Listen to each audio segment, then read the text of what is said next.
Okay, this is my Google Plus community. I use this in my blended learning environment. As you can see here, this is the main page where all the posts come up. So this is where generally I peruse and look around.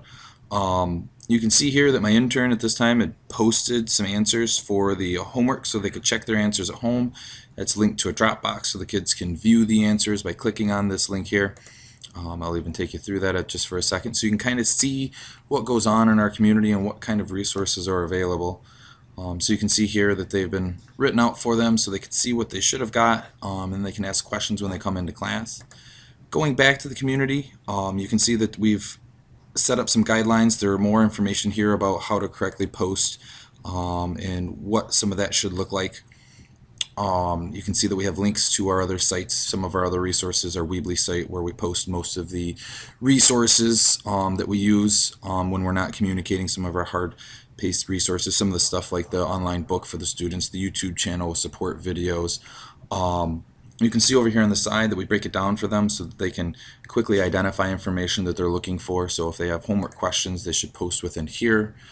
Students are required to post a homework question or answer one so they can start the collaboration and kind of keep it going. And you can see here that we've gotten to the point where we post pictures for our community, we answer questions for each other.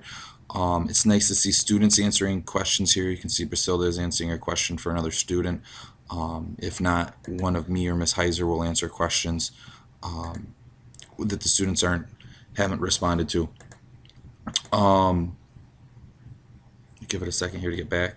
We do activities on here. There are Erasmus activities where it's a augmented reality app where the students will take a picture. This would be considered a target, and then if you were to scan it with the app and your phone, has to be some type of a device, usually we use phones, it'll play a video that they attach to it. So these were talking posters that we did to introduce ourselves at the beginning of the year. They were supposed to share some interesting, unique fact, and the other students were supposed to view them, comment on them. That was our first attempt. So some of our comments here are very short, but they've grown from that point.